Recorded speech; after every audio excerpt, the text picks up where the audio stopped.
Greetings, ladies and gentlemen, and welcome to this latest edition of Tales from Outer Space. I hope you enjoy. The Swordsman's Wish, written by Hidden Fox. Clash of Steel. The Roar of the Crown. A lone swordsman approaches the tournament grounds. A late entry. The tournament had already begun. The ring of metal on metal. Ahead, the cheering of the crowd. The first round ended. The swordsman approached the entry booth. The lone goblin there was preoccupied reading a book, barely sparing the swordsman a glance. The swordsman stood there for a moment, waiting for the goblin. The goblin ignored him. The swordsman slammed down with both hands on the table between them. The goblin jumped, their book flying across the tent. "The hell do you want?" the goblin sputtered. The swordsman pointed at the advertisement for the tournament hanging on the booth. "What, you want to prove yourself? Ain't you a human?" The swordsman pulled his sword belt off and dropped it onto the table. The scabbard was quite thin. "Fine, if you want to get crushed by an orc, that's up to you. The entry fee is 5 Chimera." The swordsman pulled 5 round coins from a pocket, placing each of the gold-rimmed cobalt coins on top of each other. The goblin swiped them off the table, checking their weight. "Fine, you can be in. Here's your token. Don't lose it." The goblin slid a small silver square across the table. The swordsman snatched it up, shoving it in his pocket as he readjusted the sword belt. "The hell do you think you're doing? Ain't humans bloody pacifists?" the goblin said to no one in particular. The swordsman entered the waiting tent. The satyr, wearing an official sash, was off in the corner, talking with one of the fighters. He headed over to them. Halfway across the tent, an elf stepped up to him. "Hey, human, what are you selling?" The elf half jeered, half asked. The swordsman glared at the elf and pulled out the fighter's token. "A human fighter? This human's going to try and fight!" The elf laughed. His voice rang across the tent. His laughter was quickly joined by the other fighters. "I'll crush him between me fists. Look how small he is!" An orc fighter bellowed. "He's not going to be able to hit me. I'll run him down," a centaur yelled. "He's got the armor. I'll take him down in a single blow," the heavily armored dwarf yelled across the room. "What's he going to do? Heal us until we yield?" the goblin fighter jeered. The swordsman gripped his hilt, charred wood, leaving ashy imprints. The king's tournament was huge, massive, really. Hundreds of fighters, thousands of guests. The booths and tents took up what land outside the elven capital city was left. The tournament was to celebrate the marriage between the elven prince and the dwarven prince, the two largest, most powerful kingdoms united. And so the elvish king held a grand celebration, and its crowning feature, the tournament. It wasn't just the spectacle that the fighters fought for, though many did. It was that the elvish king offered the winner one wish. Anything that the winner asked, the king would grant. So the fighters came for glory, for fame, for wealth. But not the swordsman. The first fight would be melee, 10 fighters and 1 winner.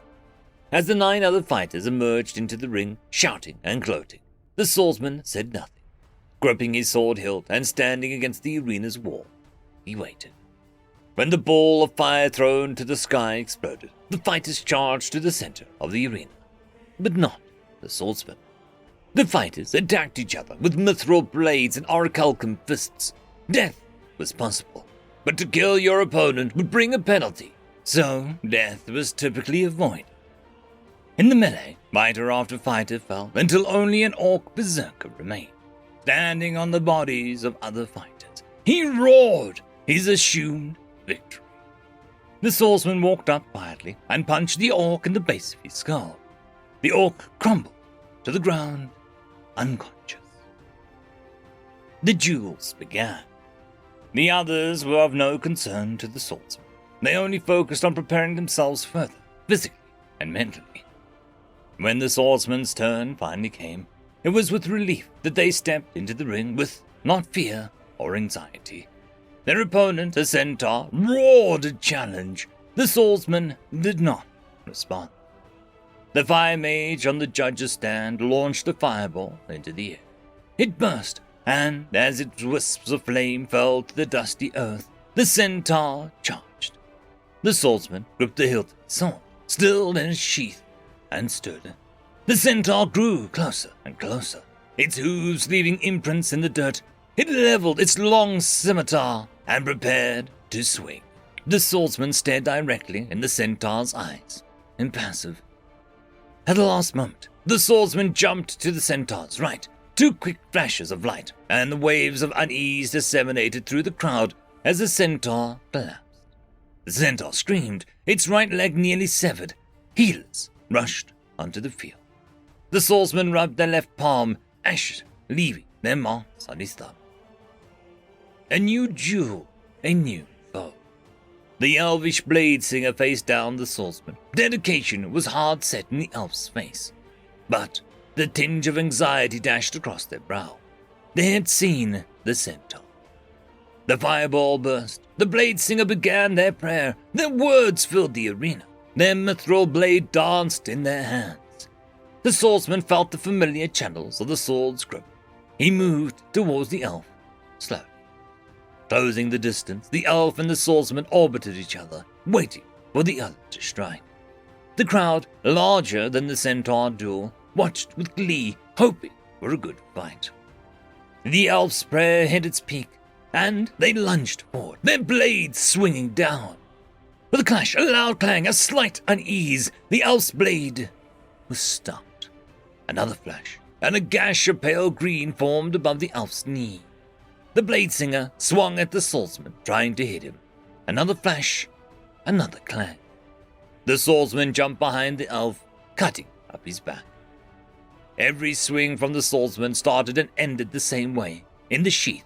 No one had seen the swordsman's blade. One final slash. The elf toppled over, back shredded, legs bleeding, sword arm open from elbow to shoulder. Night. Each fighter was given a small tent, and the swordsman was in his. Facing away from the entrance, he read an old, leather-bound book. It was old, cracked, and worn. The pages were yellowed, ripped, and the ink had run in some places. The swordsman read each word, row by row, as he did every night. The tent flap rustled. "You're not supposed to be here." A thick accent of man's language was unforgettable. The swordsman pivoted, drawing his blade. In a moment, the tip of the sword was a hair away from the neck of the intruder. The intruder, or as many knew her, the chief apothecary of the king, was unfazed. "You know they'll be coming for you. You know what you have done. We're supposed to be pacifists." The apothecary was a rarity, even in the capital city of one of the largest empires. A human. "So why are you doing this?" The swordsman tilted his blade, exposing its black core. The apothecary read the glyphs running down the blade, the names. They saw the charred grip. They read through the lines. "A mithril edge coating. I assume it's insulated with a gold layer." Outside, a lone mage vomited. "This is a warning. They're coming. Don't do this." The apothecary left, and the swordsman sheathed his blade. He knew they were coming. He didn't care. 10 fighters remained. The swordsman entered the arena. His opponent, a goblin spearman, was ready. The opponent jeered. The fireball burst. The swordsman sprinted at the goblin. The goblin leveled the spear and held their ground. The swordsman entered the spear's reach. With a flash, he cut the spear in half and kicked the goblin firmly in the head. The goblin fell down, but drew a knife and got back up. This time, the goblin charged. The swordsman jumped to the side, slashing open the back of the goblin's neck. The goblin spun, lunging at the swordsman. The swordsman sliced open the goblin's brow, brown blood dripping into its eyes. The goblin tried to find the swordsman, but was blinded by their own blood. The swordsman kicked the goblin in the ribs, and the goblin flew back, landing hard, and did not get back up. The swordsman turned back and left the arena. 5 fighters left. Another duel will happen now, and he would face the victor. The swordsman walked to the fighter's resting tent. The The workers and healers milled around, waiting for the next fight or the next customer. "Oi, hear me?" someone slurred. The swordsman ignored it. "Oi, hear me! You listen when someone speaks to you!" Another voice slurred. The swordsman turned, and 3 particularly drunk owls staggered towards him. "I heard that you the blade singer." The swordsman said nothing. "You're gonna have to pay for that," the tallest elf said, and threw a punch directly at the swordsman's face. The swordsman stepped to the side, grabbed the elf's arm, and snapped it over his knee. The elf howled in pain. The swordsman kicked another of the drunks in the forehead, and then kicked out the legs of the last. The pile of elves yelled in pain, anger, or just pure drunkenness. The next fighter was a satyr. While magic was technically forbidden, you can't really tell a forest creature to not connect to the forest. It was practically impossible not to do. This particular satyr used the loophole of having living wood armor. The wood would automatically shift and harden depending on where the satyr hit it, all while staying relatively light. The fireball burst, and the fight was on. The satyr was cautious, but still overconfident in the living wood. The swordsman and satyr slowly closed in on each other, circling the center of the arena. They stared directly into their eyes. The satyr broke eye contact, and the swordsman struck. A slash ended on the living wood, a cut rapidly healing itself. The swordsman's blade could not cut it. A slash at the ankles, the wood surged to meet the blade. The small flowers and moss of the armor wilted. The satyr swung the club, catching the swordsman on the right shoulder. The swordsman staggered. A flash, and the swordsman's blade hit the satyr's pauldron. Not a slash, however. The flat of the blade hit the wood, and it died. The satyr was caught off balance due to the sudden added weight. The swordsman saw an opportunity. Slashing at the flesh just beneath the pauldron, a spray of blue blood flew out. The swordsman swept the satyr's legs out, whacking the living wood chest piece with the flat of the blade. It too died. 2 flashes, and growing unease in the crowd, and 2 long cuts spewed blue blood of the satyr's stomach and collar. The strong kick to the head, and the satyr stayed down. The last duel. The crowd surged with excitement for the last duel. The swordsman had prepared for this fight. Working on his blade, he stripped off the mithril edge. The last fighter, the heavily armored dwarf that had been mocking the swordsman, roared to the crowd. The crowd roared back. Some of the dwarf's most loyal supporters began to chant his name. And the swordsman entered the arena. There were no cheers for him, no chants, just uneasy silence and the occasional anti-human slur. The elvish king rose to address the crowd. "My wondrous people, my fantastical creatures, I present the final duel. Our first contestant, the mighty mountain himself, Donarath Hillshaker." The dwarf roared again, and so did the crowd. "And the final contestant, the mysterious man, the human swordsman." The swordsman said nothing, and so did the crowd. "Let the duel begin!" All across the arena, mages threw fireballs into the sky, bursting at the same moment. The dwarf readied his warhammer and lumbered forth. The swordsman gripped his hilt and let go, bringing both hands in front of him. He walked towards the dwarf. The dwarf swung his mighty warhammer and missed. The ground where the swordsman had been was now empty. A kick came from the dwarf's left, firm on the ribs. The swordsman jumped behind him and grabbed the dwarf's shoulders and shoved. The crowd gasped as the dwarf fell flat. The crowd cheered when he got back up, but now the swordsman held the warhammer. The dwarf charged the swordsman. The swordsman dodged to the side and kicked the dwarf in the back of the knee. The dwarf stumped. The dwarf stood and lunged at the swordsman's sword, grasping the hilt. The dwarf pulled it slightly, froze. The dwarf jumped back from the swordsman and opened his mouth to scream, but he never did. The swordsman kicked his chest hard, pushing him down on his back, swinging the mighty warhammer. It hit the dwarf's helmet with a sound like a bell. The dwarf did not get up. The king's booming voice filled the arena. "We have a winner! Come forth, swordsman! What is thy wish?" The swordsman ascended the stairs on the side of the arena, formed by mages around the arena. The swordsman knelt before the king. He raised a single finger. His hand was turned white as it gripped the sword. The swordsman spoke. "Vengeance." Several things happened at once. The mighty doors of the arena flew open. The swordsman drew his blade and cut twice. The king's advisor passed out. Several mages vomited. The king's box was painted a pale green with his blood. His first cut sliced his neck open, the flesh quickly turning grey. The second cut, his head off. The princess shrieked.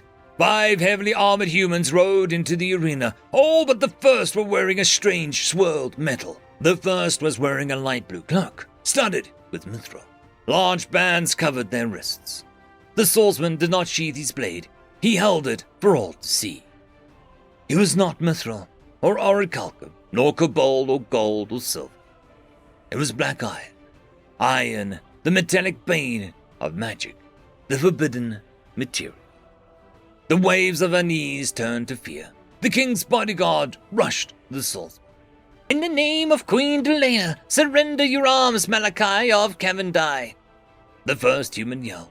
The crowd, those still paying attention, was shocked. The humans had a prince, not a queen. Queens weren't meant to rule. The first human stood their steed, their armored horse. They nearly collapsed, dropping the thick bands on their wrists. The mages, still conscious, and those magically intoned, felt a great magical strength. The swordsman turned to the first human. In a voice that was full of rage, they screamed, "Cavendai is gone! Everyone but me is gone! This man killed them all!" "I have orders to take you back, dead if need be. Do not resist, Maliki," the swordsman screamed and lunged at the first human. Another human, this one covered in a strange swirled armor, rode in front of the first human and swung their halberd. It struck the swordsman on the left wrist, shearing it off. The iron sword fell to the ground. The first human cast a spell, and the swordsman's wrist froze before it could spill blood. The same happened to his legs. A mage, regaining his composure, launched a fireball at one of the armored humans. The fireball impacted and fizzled. Only then did the remaining people realize the iron fear came from the mounted humans. The swordsman leapt for his sword in a desperate attempt. In a spray of red, he lost his head. End of story. I would quickly like to thank the T5 channel members and Patreons. Caspar Arnholtz, Cam Maxwell, Barky, Lord Azrakal, It's Difficult to Pronounce, Dragzoon WRE, Holly's Sister, Arcadian. Thank you very much.